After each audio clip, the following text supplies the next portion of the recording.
1931 ഫെബ്രുവരി 12 Lateran ഉടമ്പടി ഒപ്പുവെച്ചതിന്റെ വാർഷികത്തിന്റെ പിറ്റേന്ന് Pius 11 മാർപ്പാപ്പ വത്തിക്കാൻ റേഡിയോ ഔദ്യോഗികമായി ഉദ്ഘാടനം ചെയ്തു. അന്നാണ് ലോകചരിത്രത്തിൽ ആദ്യമായി ഒരു മാർപ്പാപ്പ റേഡിയോയിലൂടെ മനുഷ്യരാശിയെ അഭിസംബോധന ചെയ്തത്. ഇന്നേക്ക് വത്തിക്കാൻ റേഡിയോ ആരംഭിച്ചിട്ട് 95 വർഷങ്ങൾ പൂർത്തിയാകുന്നു.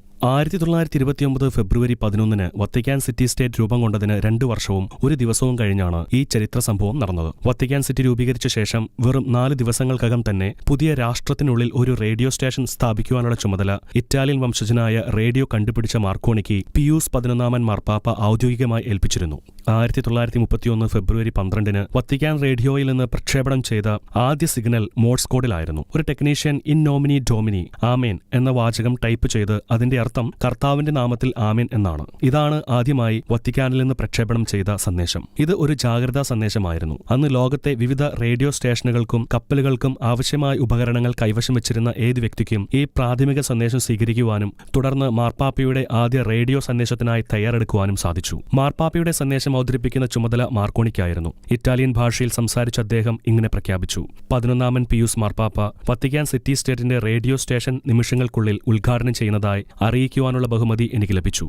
വൈദ്യുത റേഡിയോ തരംഗങ്ങൾ അദ്ദേഹത്തിന്റെ സമാധാനത്തിന്റെയും അനുഗ്രഹത്തിന്റെയും വാക്കുകൾ ലോകമെമ്പാടും എത്തിക്കും. തുടർന്ന് മാർപ്പാപ്പ മൈക്രോഫോണിന് മുന്നിലെത്തി. സമയം 1931 ഫെബ്രുവരി 12 വൈകുന്നേരം 4:49 ആയിരുന്നു. ഇതോടെ ലോകത്തെ റേഡിയോയിലൂടെ അഭിസംബോധന ചെയ്ത ചരിത്രത്തിലെ ആദ്യ മാർപ്പാപ്പ എന്ന ബഹുമതി 11 പിയൂസ് മാർപ്പാപ്പയ്ക്ക് ലഭിച്ചു. ആദ്യ പേപ്പൽ റേഡിയോ സന്ദേശത്തിന്റെ സമ്പന്നവും ഗൗരവമേറിയതുമായ വാചകം മാർപ്പാപ്പ തന്നെ ലാറ്റിൻ ഭാഷയിൽ എഴുതിയതാണ്. ഈ സന്ദേശം കത്തോലിക്കരെ മാത്രമല്ല, സഭയിൽ നിന്ന് വേർപിരിഞ്ഞ സഹോദരങ്ങളെയും വിമതരെയും വിശ്വാസികളെല്ലാവരെയും വിവിധ രാഷ്ട്രങ്ങളിലെ ഭരണാധികാരികളെയും അടിച്ചമർത്തപ്പെട്ടവരെയും ധനികരെയും ദരിദ്രരെയും തൊഴിലാളികളെയും പീഡിതരെയും കഷ്ടപ്പെടുന്നവരെയും ഒരുപോലെ അഭിസംബോധന ചെയ്ത സാർവത്രിക പാസ്റ്ററൽ സന്ദേശമായിരുന്നു. സമാധാനത്തിന്റെയും സ്നേഹത്തിന്റെയും സഭയുടെ സന്ദേശം ലോകജനതയിലേക്ക് എത്തിക്കുകയും മനുഷ്യരാശിയാകെ തന്റെ പ്രാർത്ഥനകളിൽ ഉൾക്കൊള്ളുകയും ചെയ്ത വാക്കുകളായിരുന്നു അവ. 88 വർഷങ്ങൾക്ക് മുൻപ് ലോകത്തിനായി മാർപ്പാപ്പയുടെ ഏക ഉച്ചഭാഷണിയായി പ്രവർത്തനം ആരംഭിച്ച വത്തിക്കാൻ റേഡിയോ ഇതുവരെ 8 മാർപ്പാപ്പമാരുടെ സേവനത്തിലൂടെ അത്ഭുതകരമായ വളർച്ച കൈവരിച്ചു. പ്രോഗ്രാമിംഗ് മേഖലയുടെ വികസനവും ജീവനക്കാരുടെ എണ്ണവും വർദ്ധിച്ചതുമൂലം 1970 വത്തിക്കാൻ റേഡിയോ വത്തിക്കാൻ സിറ്റിക്ക് പുറത്തുള്ള റോമിലെ പ്ലാസോ പിയോ എന്ന നിലവിലെ ആസ്ഥാനത്തേക്ക് മാറ്റി.